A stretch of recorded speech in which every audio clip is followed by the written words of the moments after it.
अहमदाबाद और अपनी तैयारी में एक शानदार और ज़बरदस्त जुनूनी वाले अंदाज में आप सभी जुट गए हैं। इस बार आप सभी ने फाउंडेशन बैच के साथ में जुड़कर अपनी तैयारी को बिल्कुल जड़ से मजबूत करने का निर्णय लिया है। हमेशा हर बार यही होता है आपके साथ कि समय की एक सीमा के चलते आपको ये सब्जेक्ट जल्दी पढ़ना पड़ गया, एक-एक साथ 6-6 8-8 सब्जेक्ट पढ़ने पड़ गए, जिसके चक्कर में आपको शायद रिवीजन का समय पर्याप्त नहीं मिल पाया हो। लेकिन ये वो बैच है जिसमें आप सभी के साथ में समय का कोई दबाव नहीं है। सीमाएँ तो हैं, लेकिन वो बहुत नज़दीक नहीं है। ऐसा नहीं है कि बहुत जल्दी हमें कुछ सिलेबस को कंप्लीट करना है।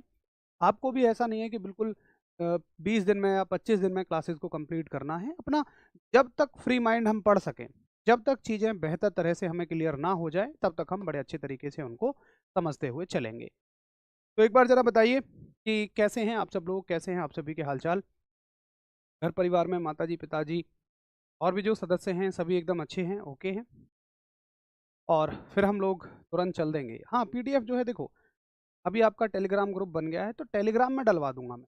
एप्लीकेशन में तो क्लास को आने में लगभग समय लगता है आधा 1 घंटा, उसी के साथ ही पीडीएफ आती है बट मैं तुरंत टेलीग्राम में डलवा दूँगा, ठीक है? चलिए, सभी बहुत अच्छे हैं, शानदार, लाजवाब, ज़बरदस्त, बेहतरीन, इलाहाबाद हैं। और कल की क्लास के मैंने कमेंट पढ़े, वाक़ई में आप सभी का एक बहुत सारा प्यार और बहुत ज़बरदस्त वाला विश्वास उन क्लासेस के साथ था। और ऐसा कभी कई बार लग सकता है कि यार ऐसा ना हो कि ये आदमी शुरुआत में तो इतना बढ़िया-बढ़िया तरीके से लेकर चल रहे हैं कि पीपीटी से भी इतने अच्छे तरीके से भी चीज़ें समझा रहे हैं, लेकिन बाद में आके कुछ गड़बड़ कर दें। नहीं, ऐसा खैर आरडब्ल्यूए पर नहीं होता। इस बैच के लिए वाक़ई में आपको कुछ अलग दिखेगा, जो कि कल से ही आपको दिखना शुरू हो जाएगा। आज भी दिखेगा और ये लगातार दिखता रहेगा। बाकी मैं सिर्फ़ इतना प्रॉमिस कर सकता हूँ कि मेरे प्रयासों में आपको कभी ऐसा नहीं लगेगा कि वो प्रयास शुरू के 3 दिन ज़्यादा थे और बाद में वो कम होते चले गए। कभी ऐसा आपको महसूस नहीं होगा। ये प्रयास लगातार आपके लिए बढ़ते नज़र आएँगे, इनमें कोई कमी नहीं नज़र आएगी। बाकी शायद मेरे शब्दों से ज़्यादा मेरे कर्म नज़र आएँगे आपको, शब्दों से ज़्यादा कर्म अहमियत रखते हैं। चलिए शुरू कर देते हैं। तो फटाफट से मैं आपको एक इंट्रोडक्शन दे दूँ कि आप सभी हैं अ रेल फाउंडेशन बैच में, जिसका आज सेकंड डेमो है और कल इसका लास्ट डेमो हो जाएगा। जिन साथियों ने बैच नहीं परचेज़ किया है, कल तक वो परचेज़ करें क्योंकि कल तक ये 959 में मिलेगा और परसों से यानी कि 13 तारीख से इसका प्राइस 1199 हो जाएगा। टाइम टेबल भी आपने अच्छे से देख लिया होगा। ये सारी क्लासेस हो चुकी हैं आज पूरे दिन में और अभी आप फिज़िक्स की क्लास के साथ हैं। रात के 9 बज रहे हैं और रात के 9 बजे भी आपका जो जोश, जुनून, उत्साह दिख रहा है, वाक़ई में काबिल-ए-तारीफ़ है कि कितनी मेहनत आप सभी रात के 9 बजे भी अपनी तैयारी के लिए कर रहे हैं, बहुत गज़ब। बाकी एडवांस मैथमेटिक्स की क्लास 1 दिसंबर से शुरू होगी राहुल तेवतिया सर की। तो ये तो हो गई तमाम बातें और हम लोगों ने यूनिट जो शुरू की है, वो शुरू की है प्रकाश यानी कि लाइट, ठीक है? अब देखिए दोस्त, लाइट यूनिट में कल तक हमने क्या पढ़ा? फटाफट से एक बार रिवीजन करते हैं। तो हमने लाइट यूनिट में सीखा था कि प्रकाश क्या होता है, क्या इसकी प्रॉपर्टीज़ होती हैं, क्या इसके गुण होते हैं और हमने देखा कि प्रकाश जो है वेग कितना होता है, कैसी रेखा में चलता है, प्रकाश एक ऊर्जा है, लाइट एक एनर्जी है। इसके अलावा हमने ये भी देखा कि लाइट जो है वो 2 तरह की वस्तुओं से संबंध रखती है, ल्यूमिनस एंड नॉन ल्यूमिनस, प्रदीप्त और अदीप्त वस्तुएँ। जिनके पास अपना प्रकाश होता है उन्हें क्या कहते हैं, जिनके पास अपना प्रकाश नहीं होता उन्हें हम क्या कहते हैं। वो तमाम चीज़ें हमने आपसे सीखी। अब मेरा आपसे एक सवाल है, क्या कल की क्लास में सभी को सारा सब कुछ याद है? बताइए ज़रा। कौन कह रहा है कि कल की क्लास से कोई भी सवाल पूछ लो और मुझे बहुत बढ़िया तरीके से वो सवाल क्लियर है? जल्दी बताइए। बहुत बढ़िया, वेरी गुड, एकदम लाजवाब, शानदार। तो सभी को एक अच्छा कॉन्फिडेंस है, चलो बहुत अच्छा। खैर कल तो बड़ा बेसिक था, बट मैं आगे से आपसे एक-एक सवाल पूछता हुआ चलूँगा, पिछली क्लास पढ़े हुए से। कल तो बहुत कम हमने पढ़ा क्योंकि सिलेबस आदि के बारे में हमने जाना था। ये मान लो कि आज से हम अच्छी खासी एक स्पीड स्पीड तो नहीं, मतलब जितना कंटेंट हमें कवर करना चाहिए उतना कंटेंट हम कवर करेंगे। चलो शुरू कर देते हैं। रिवीजन आप सभी को डेली करते रहना है। देखो, कल जो हमने पढ़ा उसी कहानी को आगे बढ़ाते हैं और हम क्या पढ़ रहे हैं? हम पढ़ रहे हैं मैं आपको अगर रिवाइज़ कराऊँ तो चैप्टर शुरू किया है हमने लाइट यानी कि प्रकाश और प्रकाश में पहली घटना की तरफ हम सभी चल रहे हैं जिसका नाम है अभी पहले हम प्रकाश का इंट्रोडक्शन जान रहे हैं ना, अभी हम उसका परिचय जान रहे हैं। अभी हम इंट्रोडक्शन वाले पार्ट में हैं। कल हमने थोड़ा सा हिस्सा कर लिया था और बाकी बचा कुछ हिस्सा हम आज कवर करेंगे। देखो, लाइट में हमें क्या पढ़ना है।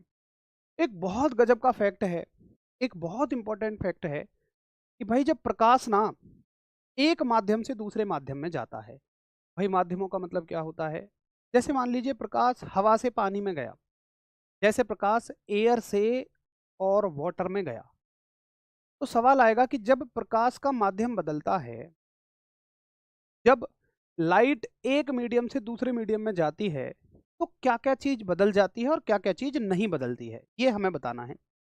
तो देखो, आप याद रखेंगे कि जब लाइट एक मीडियम से दूसरे मीडियम में जाती है, तो प्रकाश की चाल और तरंग दैर्घ्य बदल जाती है, यानी कि वेलोसिटी और वेवलेंथ बदल जाती हैं, लेकिन आवृत्ति नहीं बदलती है, फ्रीक्वेंसी चेंज नहीं होती है। देखिए, तीन चीजें हैं। एक तो है प्रकाश की चाल, एक है प्रकाश की तरंग दैर्घ्य, और एक है प्रकाश की आवृत्ति। यानी कि एक तो है लाइट की स्पीड, और एक है लाइट की वेवलेंथ, वेवलेंथ, और एक है लाइट की फ्रीक्वेंसी।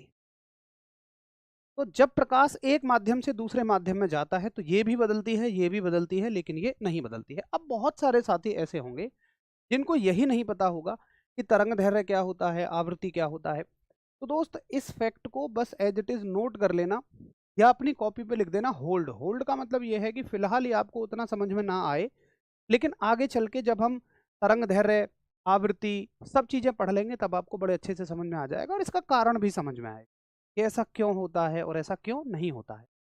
लेकिन अभी इसको पढ़ाना इसलिए जरूरी था क्योंकि अभी हम प्रकाश के गुणों के बारे में पढ़ रहे हैं, लाइट की प्रॉपर्टीज के बारे में पढ़ रहे हैं।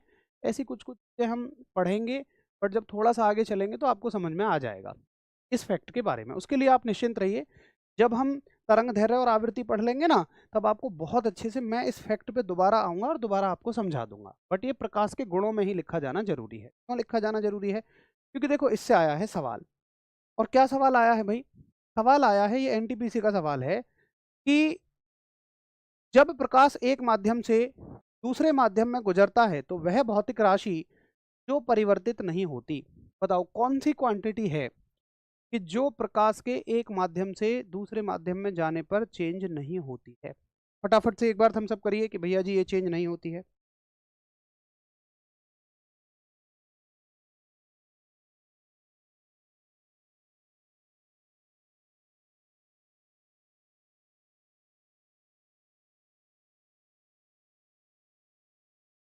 तो आप बहुत आराम से इसका उत्तर कर देंगे। अब हालांकि देखो, आपके स्तर पे ना रेलवे में वो क्यों जैसी चीजें कम पूछता है कि ऐसा क्यों। उत्तर तो तुमने कर दिया कि आवृत्ति नहीं बदलती है, फ्रीक्वेंसी नहीं बदलती है, और ये एनटीपीसी का भी आया सवाल है, और ये ग्रुप डी का भी आया हुआ सवाल है कि भाई फ्रीक्वेंसी चेंज नहीं होती है, आवृत्ति चेंज नहीं होती है। लेकिन मुद्दा आता है कि क्यों। तो हालांकि पेपर में नहीं पूछेगा, बट फिर भी हम सीखेंगे, हम उत्सुकतावश समझेंगे उसको, उससे ना याद करने में आसानी होती है, और उसको सीखेंगे हम जब हम आवृत्ति और तरंग दैर्घ्य को अच्छे से पढ़ लेंगे। ठीक है, तो चलो ऐसी कुछ कुछ चीजों को हम होल्ड भी करते हुए चलेंगे। अब देखो, मुद्दा आता है अपारदर्शी वस्तुएं, ओपेक ऑब्जेक्ट। अगला टॉपिक शुरू हो गया हमारा, अपारदर्शी वस्तुएं। तो देखो, जैसा कि नाम से समझ में आ रहा है, अपारदर्शी यानी कि ओपेक। भाई ओपेक का मतलब क्या होता है? वो चीज जिसमें से तुम्हें आर पार ना दिखाई दे। एक बात बताओ, ये फोन ले लो तुम और इसको आंख पे लगाओ, तो क्या सामने की वस्तु नजर आएंगी? मैं अपने हाथ से ऐसे देखूं, तुम्हें देखने की कोशिश करूं, तो क्या मेरे हाथ में से आर पार दिखेगा? बोलो यस और नो। नहीं दिखेगा। तो वो वस्तुएं जिनमें से प्रकाश पार नहीं निकल सकता, उनको हम बोलते हैं अपारदर्शी वस्तुएं, ओपेक ऑब्जेक्ट। ठीक है, तो ओपेक ऑब्जेक्ट की परिभाषा मैंने लिख दी है कि भाई वो वस्तुएं जिनमें से प्रकाश आर पार नहीं निकल सकता। और दोस्त, इसका एग्जाम्पल क्या है? लकड़ी है, धातु है, पत्थर है, ईंट है।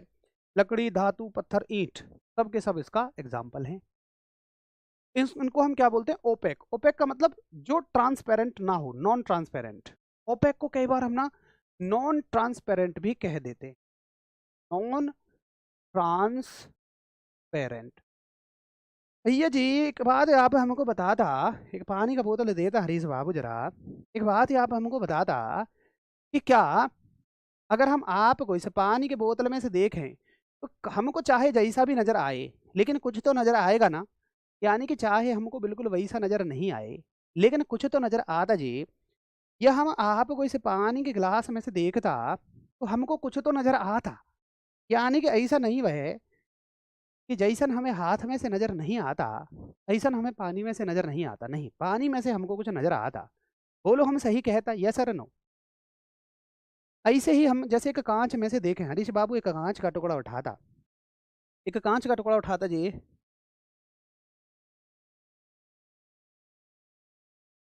तो बहुत सारी चीजें ऐसी भी होती हैं कि भाई उनमें से ना हमें आर पार दिख जाता है।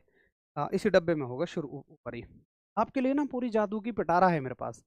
इस बार सब कुछ ना विद प्रैक्टिकल ही पढ़ेंगे। तो जैसे एक कांच है मेरे पास, इसमें से आपको एक नजर, आपको आर पार नजर आता। हम आपके कमेंट को देख लेता, जैसे मुस्कान यादव मुस्सु कहता, उसके बाद डीएस शर्मा दांत निकालता, मतलब थोड़ा सा हंसता, आपकी भाषा में थोड़ा सा हंसता। तो इसमें से आपका सारा कमेंट हमको नजर आता। इसका मतलब इस वस्तु में से सब कुछ हमको आर पार नजर आता। तो ये वस्तुएं क्या कहलाती हैं भैया जी? ये वस्तुएं कहलाती हैं आपकी पारदर्शी वस्तुएं।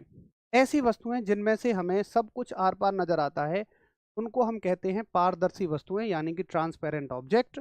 और ट्रांसपेरेंट ऑब्जेक्ट का उदाहरण हो जाएगा कांच है, पानी है, पारदर्शी प्लास्टिक है। देखो, प्लास्टिक का मतलब ऐसा नहीं है कि वो हमेशा पारदर्शी होगी। कुछ जैसे ये है, अब ये भी तो एक प्लास्टिक ही है ना। ये ग्लास किसका है? प्लास्टिक का है। इसमें से हमको आर पार नजर आ रहा है, सब कुछ बढ़िया बढ़िया नजर आ रहा है। तो इसका एग्जाम्पल ये हो जाएगा। अब देखो इससे सवाल क्या क्या बने हैं। जैसे ये सवाल बना, आप मुझे इसका उत्तर करके बताओ कि भैया जी जिन पदार्थों से होकर वस्तुओं को स्पष्ट रूप से नहीं देखा जा सकता, बताओ उन्हें क्या कहते हैं। अब इसका उत्तर करिए। आरआरबी एनटीपीसी 8 मार्च 2021 से शिफ्ट 1 स्टेज फर्स्ट में आया हुआ सवाल है। जल्दी बताइए, बताओ जल्दी से।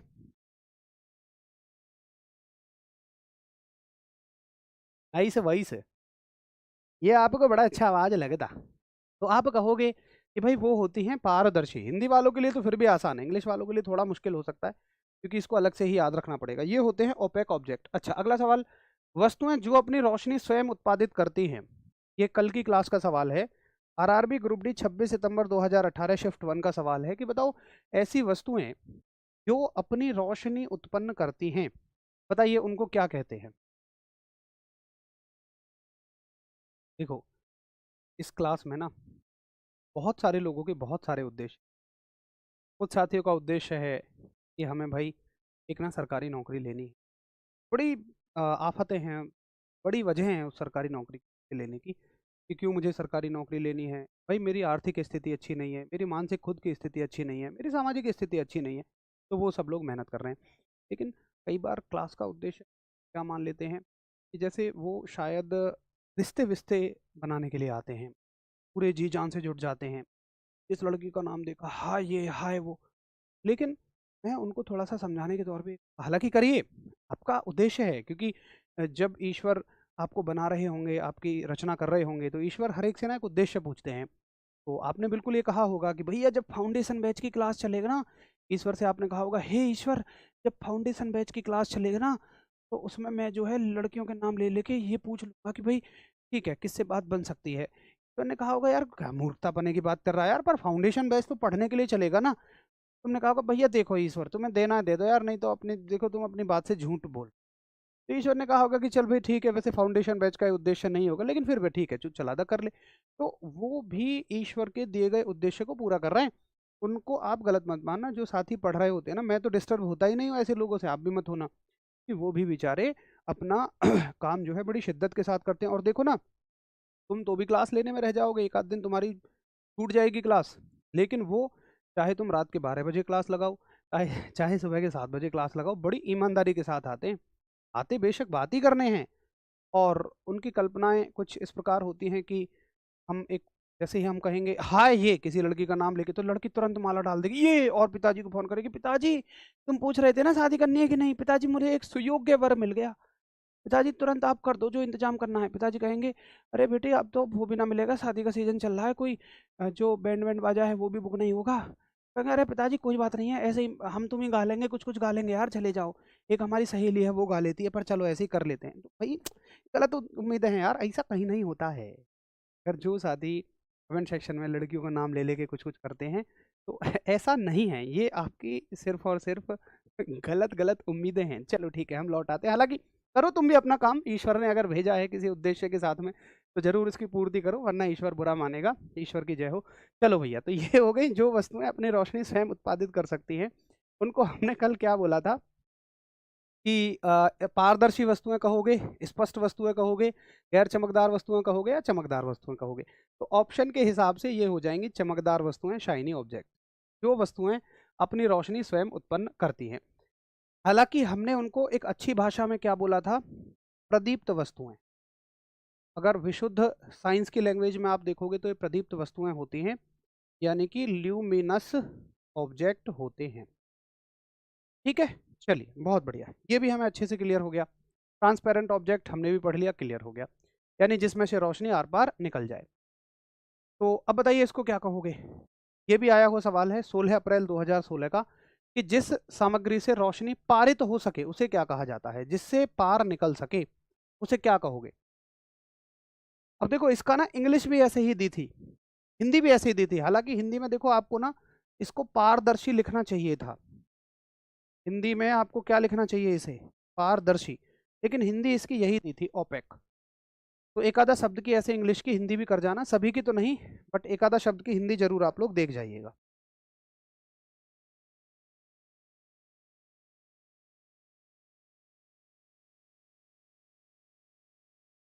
ठीक है, चलो, तो यहाँ तक हमने दो चीजें सीखी अभी। एक तो ट्रांसपेरेंट बॉडी सीखी, एक ओपेक बॉडी सीखी, एक चमकदार वस्तुएं सीखी, या उनको कहिए कि जिन वस्तुओं में से प्रकाश पार निकल सके, और एक वो जिनमें से प्रकाश पार नहीं निकल सकता है, पारदर्शी और अपारदर्शी। ठीक है, यहाँ तक क्लियर है। फटाफट एक बार थम्स अप करो कि दोनों चीजें क्लियर हैं। पारदर्शी अपारदर्शी दो चीजें अभी हमने सीखी हैं प्रकाश के इंट्रोडक्शन में। अब हम अगले चैप्टर पे चलेंगे, सॉरी अगले मुद्दे पर चलेंगे, और अगला मुद्दा है कि छाया कैसे बनती है, हाउ शैडो फॉर्म्स। फिर मैं आपको बताऊंगा कि छाया कैसन बनती है। बहुत बढ़िया। देखो आप सभी ने जरूर इस तरीके से किसी की तो छाया देखी होगी। अरे छाया मतलब मैं उनका नाम नहीं ले रहा हूं भाई, छाया का मतलब शैडो। तो जब किसी भी चीज की छाया बनती है उसका कारण क्या होता है, देखिए उसका कारण ये होता है। हरीश बाबू एक मिनट लाइट बंद करना, या एक मिनट ना यहाँ से लाइट डाल के देखो एक बार, एक टॉर्च जला के देखो, ये मेरे फोन से जला के देखो। अच्छा ठीक है, यहाँ तो पूरी रोशनी है, यहाँ नहीं बन पाएगी, वो ऐसा अंधेरे में ही हो पाता है। देखो मैं आपको समझाऊं कि मान लो रोशनी आ रही है बड़े अच्छे से, लेकिन वो किसी चीज के द्वारा ब्लॉक कर दी जाए, किसी चीज के द्वारा रोशनी को रोक दिया जाए। जैसे ये महिला खड़ी हुई हैं और रोशनी आ रही थी, और रोशनी को इनके द्वारा रोक दिया गया। मतलब भाई ऐसे लाइट आ रही होगी सामने से, इनके किसी ने टॉर्च जलाई, प्रकाश आ रहा होगा, और प्रकाश इनसे आके टकराया, यानी इनके द्वारा ब्लॉक कर दिया गया। तो जितना प्रकाश ब्लॉक होता है, जितना प्रकाश रोका जाता है, उसके मार्ग को अवरुद्ध किया जाता है, उतने ही हिस्से में छाया बन जाती है, उतने ही हिस्से में शैडो बन जाती है। तो शैडो तब बनती है जब प्रकाश एक अपारदर्शी वस्तु के द्वारा रोका जाता है। देखो पारदर्शी वस्तु की कभी छाया नहीं बनेगी भाई, उसमें से तो प्रकाश पार निकल जाएगा ना, वो तो रोक ही नहीं सकती है।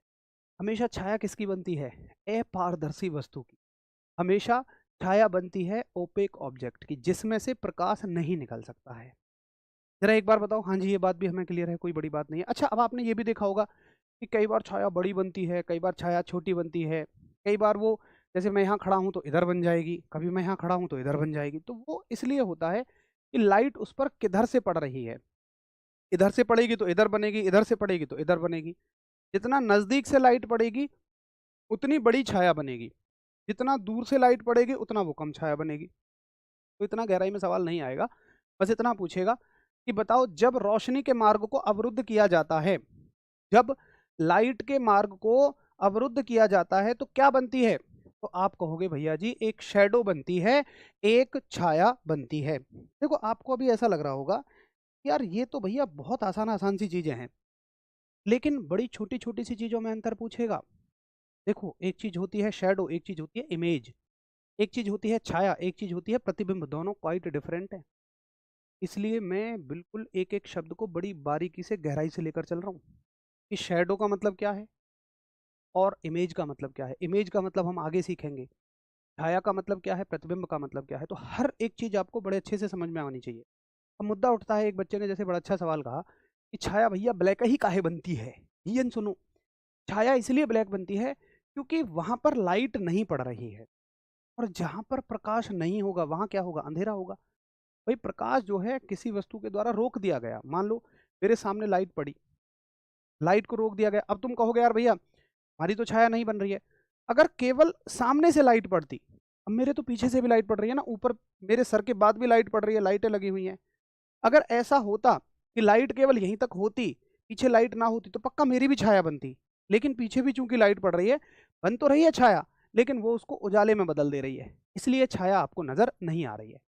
आ गई आपको बात समझ में? तो ये बहुत गहरी चीज है। अब देखो, एग्जामिनर ने तो इससे भी सवाल पूछ लिया कि बताइए, एनटीपीसी 15 फरवरी 2021 शिफ्ट 2 स्टेज 1 का सवाल है कि बताइए छाया कब बनती है, जब किस तरह की वस्तुएं प्रकाश के मार्ग में रुकावट डाल देती हैं, किस तरह की वस्तुएं प्रकाश के मार्ग में अड़ जाती हैं, भिड़ जाती हैं, बताओ जरा।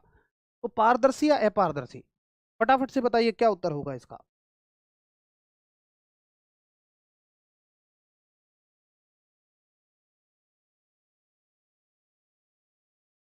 बहुत बढ़िया। तो आप कहोगे कि यार देखो, जब लाइट को रुकावट मिलेगी भाई तभी तो छाया बनेगी, और पारदर्शी वस्तु में से तो प्रकाश पार ही निकल जाएगा। तो सुनने में तो ये बड़े आसान आसान शब्द लगते हैं, लेकिन जब इनसे क्वेश्चन बनता है ना तो सब घबरा जाते हैं, गड़बड़ कर देते हैं। इसलिए आपको याद रखना है कि भैया वस्तुएं जब प्रकाश के मार्ग में आती हैं किस तरह की, अपारदर्शी, यानी कि इंग्लिश में इसको लिखोगे ओपेक। जब ओपेक बॉडी वस्तु के मार्ग में आ जाती है तो क्या बन जाती है, छाया बन जाती है। ठीक है, अच्छा चलो अब देखो मैं आपसे एक चीज और पूछता हूँ, मुझे बताना। एक हल्का सा छोटा सा आपका टेस्ट लूंगा। ये टॉपिक खत्म हो गया है, टॉपिक का मतलब शैडो कैसे बनती है, टॉपिक खत्म हो गया, छोटा सा टॉपिक था, इसमें से यही सवाल बनेगा।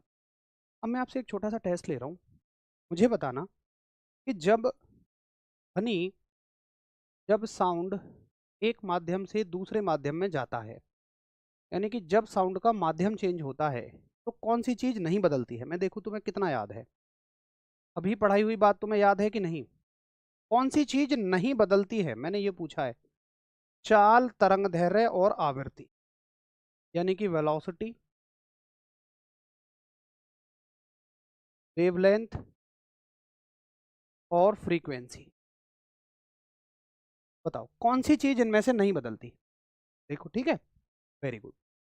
अच्छा, अच्छा ये सवाल का उत्तर कहाँ से कर रहे हो आप, मैं दिखाता हूँ आपको, आप कर रहे हो यहाँ से।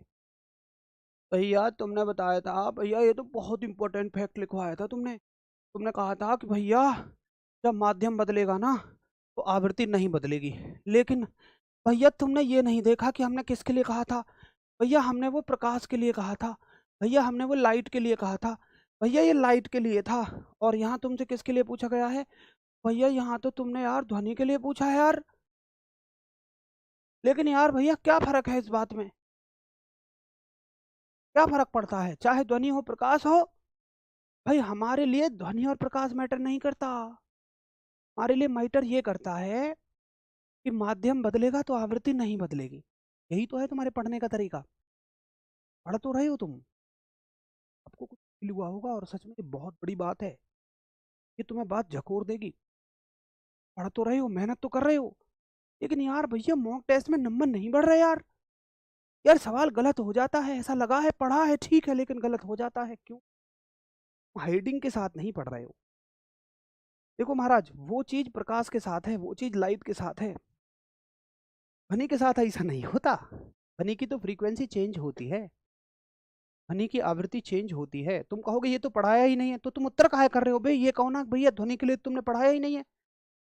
असल में तुम्हारे पढ़ने का तरीका क्या है कि तुम ये पढ़ोगे ही नहीं कि किसके लिए पूछा है, तुम तो सिर्फ दो शब्दों से रिलेट करके पढ़ते हो। ईमानदारी से बताओ अगर मैं गलत कह रहा हूं तो।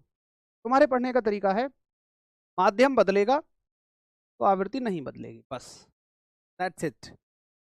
अब इसमें किसके लिए पूछा था भाई? प्रकाश के लिए पूछा था या ध्वनि के लिए पूछा था? कोनो मतलब नहीं है भैया। देखो हम तो ना ऐसे आदमी हैं कि हमारे लिए दो चीज़ों में अंतर ही नहीं है भैया। हम तो जो है सर्व सम्मान की भावना से बात करते हैं, हम दोनों में अंतर ही नहीं करेंगे। प्रकाश ध्वनि सब हमारे लिए बराबर है, वो भी ये भी एलियन भी सब हमारे लिए बराबर है या नहीं? ये दिमाग में आया कि कहीं आप गलत रट्टा ना मार दो। आप ऐसे ही रट्टा मारते हो, और मैं सच बता रहा हूँ इस विषय में नहीं, आप हर विषय में गलत मारते हो, आप हर विषय में गलत रटते हो। भैया जी मैं आपसे रिक्वेस्ट ये करूंगा कि बहुत सारी छोटी छोटी चीज़ों में अंतर आएगा, और जो आप गलती करे बैठे हो ना, मान लो मेरे जैसा कोई एग्जामिनर बन जाए, सच बता रहा हूँ मैं, और मैं पेपर बनाऊं कि मेरी बीवी से लड़ाई हो जाए, मैं उसके बाद पेपर बना रहा हूँ, मैं सच में ऐसा पेपर बना दूंगा कि तुम कितना भी पढ़ के चले जाना तो 50% से ज़्यादा कर ही नहीं पाओगे। मैंने नहीं देखा यूपीएससी का पेपर 50% से ज़्यादा ला ही नहीं पाता कोई।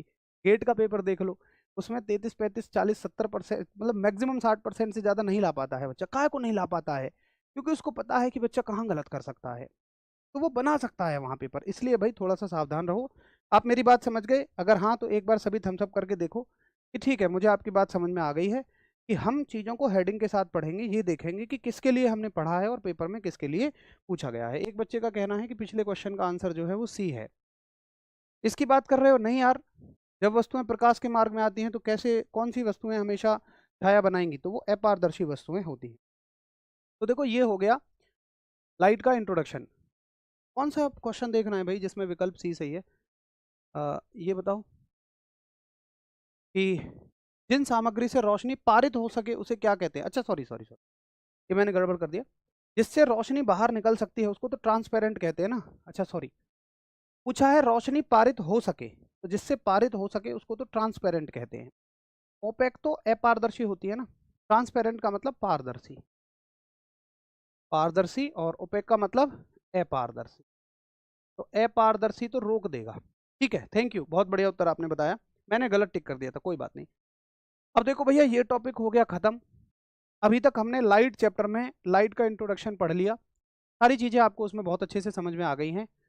और जो मैंने आपको कहा था कि हम लाइट में 6 घटनाएं पढ़ेंगे, प्रकाश में टोटल 6 घटनाओं के बारे में हम बात करेंगे। उनमें से पहली घटना की शुरुआत हो चुकी है, और ये पहली घटना है रिफ्लेक्शन ऑफ लाइट, यानी कि प्रकाश का परावर्तन। तो शुरू करते हैं प्रकाश का परावर्तन। देखिए क्या मतलब है प्रकाश के परावर्तन का। देखो दोस्त, प्रकाश के परावर्तन का मतलब है, पहले परावर्तन शब्द का मतलब समझो, पहले रिफ्लेक्शन शब्द का मतलब समझो। देखो आप यूं मानो कि मैं जिस कमरे में खड़ा हुआ हूं ना, केवल इस कमरे में हवा है, बाकी बाहर पूरे में पानी ही पानी है। अब ऐसे मान लो, तो इस पूरी दुनिया में केवल दो माध्यम मान लिए हमने। पहला माध्यम हवा, और दूसरा माध्यम पानी, जो कि इस कमरे के बाहर है। ये ठोस द्रव गैस, यही तो माध्यम होते हैं भाई। सॉलिड लिक्विड और गैस, यही सब तो मीडियम होते हैं। अब देखो मैं क्या करूं, एक बॉल लूं और उस बॉल को दीवार में पटक के मारूं, टप, बॉल लगेगी और फिर मेरे पास वापस आ जाएगी। तो क्या मैं कह सकता हूं कि बॉल जिस माध्यम से गई उसी माध्यम में आ गई? बोलो यस और नो। बॉल जिस माध्यम से गई भाई, हवा से गई और हवा में ही वापस आ गई। बोलो, कह सकता हूं मैं? तो जब कोई वस्तु जिस माध्यम से जाए उसी माध्यम में आ जाए, भाई नहीं, काहे नहीं कह सकता? बताओ जरा, क्यों भाई काहे नहीं कह सकता? क्या रुकावट है? अरे बॉल को दीवार में मारा, बॉल मेरे हाथ में आ गई, हवा से गई, हवा में आ गई, खत्म। अरे पानी बाहर है यार, बॉल कोई दीवार को फाड़ के थोड़ी ना चली जाएगी, कोई हल्क की बॉल थोड़ी है यार, हमारे यहीं की बॉल है, एलियनों के यहाँ की बॉल थोड़ी है। बड़ी सिंपल सी बात है यार, तुम इतना दिमाग लगा देते हो। जो सिंपल बात होगी उसमें तो बिल्कुल आइंस्टीन के परिवार में से बनने की कोशिश करोगे, और जो मुश्किल बात होगी उसमें बिल्कुल ऐसे सोचोगे कि बिल्कुल दिमाग जो है वो घुटनों में आ गया है।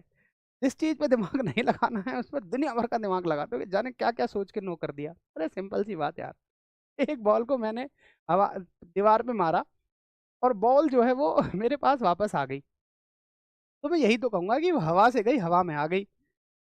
तो इस चीज को हम कहते हैं परावर्तन, इस चीज को हम कहते हैं रिफ्लेक्शन, कि कोई भी चीज एक माध्यम से जाए और उसी माध्यम में वापस आ जाए, मतलब जिस माध्यम से जाए उसी माध्यम में वापस आ जाए। इस चीज को हम रिफ्लेक्शन कहते हैं, यानी कि परावर्तन कहते हैं। ठीक है, बड़ी आसान सी बात है। अच्छा, अब प्रकाश भी क्या होता है?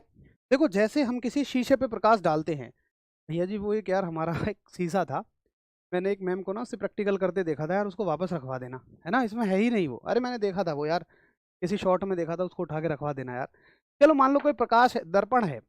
जैसे दर्पण क्या होता है, आपके घरों में जो शीशे लगे होते हैं, तो होता क्या है, जैसे ये देख लो ना दीदी, अपना चेहरा जो देख रही है, प्रकाश क्या होता है इसमें कि जाएगा और वापस टकरा के बाहर आ जाएगा। तो इस चीज को हम क्या कहेंगे? प्रकाश का परावर्तन कहेंगे। भाई मान के चलो, बड़ी सिंपल सी बात है, यहाँ यार एक शीशा लगा हुआ है, अभी हम शीशे के बारे में बात करेंगे, मिरर के बारे में बात करेंगे। तो यहाँ मैंने एक मिरर लगाया हुआ है और लाइट जाएगी और वापस टकरा के उससे आ जाएगी, तो इसको मैं सिंपल प्रकाश का परावर्तन कह दूंगा।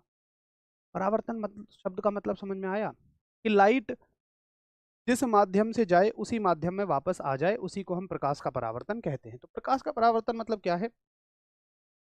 प्रकाश का परावर्तन एक ऐसी घटना है जिसमें प्रकाश किसी सतह से टकराकर उसी माध्यम में आ जाता है। मुख्य बात यह समझनी है कि भाई सेम मीडियम में आ जाता है। Reflection of light is the phenomenon in which light bounce back in the same medium after striking a surface. आपको ना ये बातें अभी बहुत आसान आसान लग रही होंगी, लेकिन आगे चल के ना बाकी चीजों से यही अंतर स्पष्ट कराएंगे। तो फटाफट से एक बात बताइए, ठीक है, परावर्तन चाहे किसी का भी हो, चाहे बॉल का परावर्तन है, चाहे प्रकाश का परावर्तन है, उसकी डेफिनेशन ये है कि भाई जो चीज जिस माध्यम से जा रही है उसी माध्यम में वापस आ रही है। फर्जी अर्जी बातें ना करना कि परावर्तन का मतलब है भैया कोई चीज टकरा के आ गई, नहीं यार। टेक्निकली बात करो, विज्ञान के हिसाब से बात करो कि भैया जिस माध्यम से गई है उसी माध्यम में आ गई है, जिस मीडियम से चली है उसी मीडियम में वापस आ गई है। इसी को हम क्या कहते हैं? प्रकाश का परावर्तन कहते हैं। बोलो ये बात समझ में आती है? जैसे मान के चलिए, अगर मैं यहाँ एक दर्पण ले लूँ, एक मिरर ले लूँ, जैसे देखो, अगर यहाँ एक ये मिरर होता, दर्पण होता, दर्पण कौन सा होता है? जो हमारे घरों में हम चेहरा देखने के लिए इस्तेमाल करते हैं, और मैं इसके ऊपर टॉर्च जलाता तो रोशनी आती और आने के बाद में वापस चली जाती। तो इस चीज को हम कहते हैं रिफ्लेक्शन, यानी कि परावर्तन। बहुत बेसिक बेसिक चीजें हैं, लेकिन आपको मजा आ जाएगा। आपकी क्लास में मेरी नींद भाग गई, बहुत ही बढ़िया भैया, वेरी गुड। आगे देखो, अब बात आती है कि एक मिरर के द्वारा एक इमेज कैसे बनती है। एक एक करके चीजें सीखो। देखो, ये बहुत अच्छी बात है, इस लाइन को पढ़ो। देखो, मान के चलो मैं कहता हूं कि भाई प्रकाश इस चीज से टकराया और वापस लौटा, लेकिन हर चीज से टकराने के बाद इमेज नहीं बनती है। इमेज आप जानते हैं, बहुत सिंपल सी बात है। जैसे आप अपने घर में जो दर्पण है, मिरर है, उसके सामने खड़े होते हो और आपको एक अपने ही जैसा आदमी दिखता है, वो हम इमेज कहते हैं, उसको हम प्रतिबिंब कहते हैं। तो प्रतिबिंब हर चीज से टकरा कर नहीं बन सकता है। क्या मुझे बताओ, प्रकाश तो दीवार से भी टकरा के लौट रहा है, क्या दीवार से मेरी इमेज बन रही है? क्या दीवार में मेरी इमेज बन रही है? नहीं। इस बात को मैंने लिखा कि भाई प्रकाश तो किसी भी सतह से टकरा कर वापस लौट सकता है, परंतु छायाएं केवल किससे बनती हैं? दर्पण से बनती हैं। यानी कि इमेज जो बनती है ना, छाया का मतलब है प्रतिबिंब। प्रतिबिंब, प्रतिबिंब जो बनता है वो केवल किससे बनता है? वो केवल दर्पण से बनता है, मिरर से बनता है।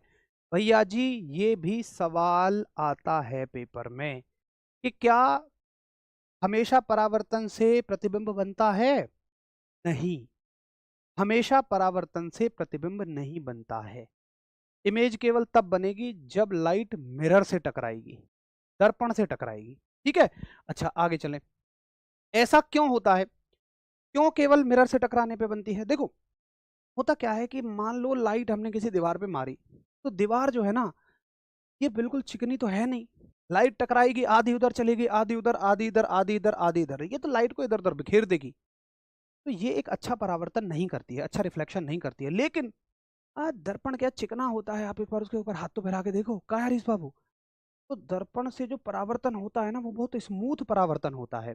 अभी मैं बताऊंगा स्मूथ से मेरा मतलब क्या है, लेकिन आप इतना तो समझो कि दर्पण बहुत स्मूथ होता है, बहुत चिकना होता है, तो उससे एक अच्छा रिफ्लेक्शन होता है, एक बेहतर परावर्तन होता है। तो केवल प्रतिबिंब किससे बन सकता है? इमेज किससे बन सकती है? इमेज केवल मिरर से बन सकती है। ये सवाल अगर आ जाए, क्या परावर्तन से प्रतिबिंब, हमेशा परावर्तन से प्रतिबिंब बनता है, और मैं ऑप्शन दे दूं हाँ ना, ज्यादातर साथियों का उत्तर होगा हाँ। परावर्तन का मतलब तुम्हारे लिए प्रतिबिंब है। रिफ्लेक्शन का मतलब तुम्हारे लिए इमेज है क्या? हाँ, लेकिन ऐसा नहीं है भाई। हर तरह के रिफ्लेक्शन से इमेज नहीं बनती है, हर तरह के परावर्तन से इमेज नहीं बनती है। केवल इमेज किससे बनती है? जब वस्तुएं दर्पण से टकराती हैं। जैसे कि ये हमने एक हल्का सा इमेज लिया है कि जब वस्तुएं टकराती हैं तो हमारी क्या बन जाती है? एक इमेज। ये हम सीखेंगे कि अभी ऐसे कैसे बनती है, इमेज क्यों हमें दिखाई जाती है, बहुत मजेदार तरीके से सीखेंगे। अच्छा चलो, उसके बाद अगला मुद्दा सीखते हैं हम। और अगला मुद्दा आता है हमारा कि रिफ्लेक्शन ना देखो दो तरह का होता है। जब प्रकाश दर्पण से टकराता है, ये भी सीखेंगे कि इमेज कैसे बनती है, बहुत बढ़िया समझ में आएगा। मतलब मैं जब दर्पण के सामने खड़ा होता हूँ तो कैसे मुझे अपने ही जैसा एक और आदमी उसमें नजर आता है, ये हम सीखेंगे। लेकिन उससे पहले देखो कि रिफ्लेक्शन ना दो तरह का होता है। कैसे दो तरह का होता है? एक तो होता है रेगुलर रिफ्लेक्शन। देखो रेगुलर रिफ्लेक्शन क्या है? ये वाला। अगर आप एक दर्पण से रिफ्लेक्शन को देखोगे, किसी मिरर से परावर्तन को देखोगे, तो होगा ये कि प्रकाश की किरणें ना बहुत ही व्यवस्थित वे में आएंगी, ऐसे आएंगी और बहुत बढ़िया तरह से ऐसे जाएंगी। अब इस बहुत बढ़िया को विज्ञान की भाषा में कैसे बोल सकते हो आप? आप ऐसे बोलोगे कि अगर मैं यहाँ एक लाइन डालूं, जितना कोण आने वाली किरण ने बनाया है उतना ही कोण जाने वाली किरण बनाएगी। हालांकि इसको हम परावर्तन के नियम में भी पढ़ेंगे, लेकिन अभी सिर्फ इतना मानो कि आने वाली कोण किरण जितने एंगल पे पड़ रही है दर्पण पे, अगर जाने वाली किरण भी, जाने वाली रे भी उतने ही एंगल से जाए, तो हम इसको कहते हैं कि ये एक नियमित परावर्तन है, ये एक रेगुलर रिफ्लेक्शन है। अगर ये दोनों एंगल बराबर हों। बहुत सारे समझदार साथियों ने लिख भी दिया एंगल आई बराबर एंगल आर, लेकिन डरो मत बाकी साथी, अभी हमने आई और आर के बारे में कुछ कहा ही नहीं है। अभी मैं सिर्फ बहुत मोटा मोटी सी बात कह रहा हूँ कि प्रकाश की किरण जितने एंगल पे आती है, अगर वो उतने ही एंगल से चली जाए, तो भाई इस चीज को मैं रेगुलर रिफ्लेक्शन कहता हूँ। लेकिन अब देखो यहां से एक सवाल बना, ये ग्रुप डी में आया हुआ सवाल है कि बताइए, जब प्रकाश किसी चमकीली सतह पर आपतित होता है, देखो भाई चमकीली सतह का मतलब क्या है? दर्पण। और बताओ जरा, जब दर्पण पर आपतित होता है, जब मिरर पर आकर पड़ता है, तो किस तरह का परावर्तन होता है? नियमित, अनियमित? अच्छा इसकी इंग्लिश नहीं लिखी गई है, एक बार मैं देख लेता हूँ, आ जाए तो। नहीं आ रही है, सॉरी उसके लिए। मैं आगे से इसकी इंग्लिश प्रॉपर आपको दिखाऊंगा। इर्रेगुलर, बस इनकी लिख लो। और नियमित का मतलब है रेगुलर। बताओ किस तरह का रिफ्लेक्शन है? आप कहोगे ये रेगुलर रिफ्लेक्शन है। जब मैं शायद आपको टॉपिक करा रहा हूँ ना, तो आपको ऐसा लगेगा यार भैया इस बैच में तो ना आप कुछ ज़्यादा ही जीरो से पढ़ा रहे हो। लेकिन साथ ही मैंने इसलिए सवाल लगाए हैं ताकि आपको ये पता हो जाए कि उस जीरो से भी कैसे हीरो बना के सवाल पूछा है। और अब तक आप समझ गए होंगे कि मैं वो सवाल खुद लाया हूँ, शायद इसके बाद कुछ। और पीपीटी से पढ़ने का ये फ़ायदा भी है कि हम ज़्यादा डिस्कशन कर पा रहे हैं, टॉपिक के साथ के साथ ही सवाल भी कर पा रहे हैं, एक क्रिएटिव तरीके से समझ पा रहे हैं कि पीपीटी की मदद से, चित्रों की मदद से, वीडियो की मदद से। तो शायद आपको ये बेहतर तरीके से चीज़ें समझ में आ रही होंगी। तो भाई जब चमकीली सतह से टकरा कर लौटता है ना दर्पण से, तो किस तरह का रिफ्लेक्शन होता है? तो ये रिफ्लेक्शन होता है आपका रेगुलर रिफ्लेक्शन। ठीक है, तो बिल्कुल खोद खोद के चीज़ों को पढ़ेंगे। आगे देखो, ये तो हो गया रेगुलर रिफ्लेक्शन। अब चलते हैं इर्रेगुलर रिफ्लेक्शन पर। तो इर्रेगुलर रिफ्लेक्शन क्या होता है? देखो, जब प्रकाश की किरण आए और जितने एंगल से आई हैं उतने से ना जाए। जैसे मान लो मैं यहाँ एक और बीचों बीच में लाइन खींचूं, तो मान लो ये एंगल, तो देखो ये एंगल कुछ है और ये एंगल कुछ है। मान लो ये 30 डिग्री है, लेकिन किरण जा रही है 45 डिग्री से, तो उसको हम इर्रेगुलर रिफ्लेक्शन कहते हैं। और इर्रेगुलर रिफ्लेक्शन में ना देखो इस तरह की इमेज बनती है। अभी पानी में आपने इमेज देखी है अपनी?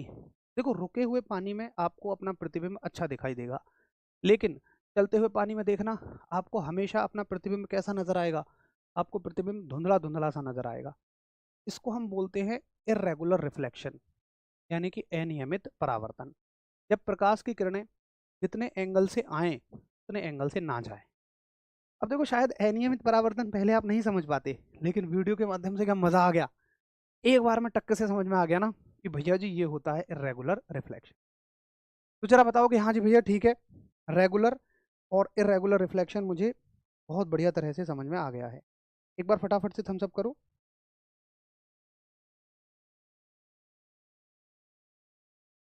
ठीक है,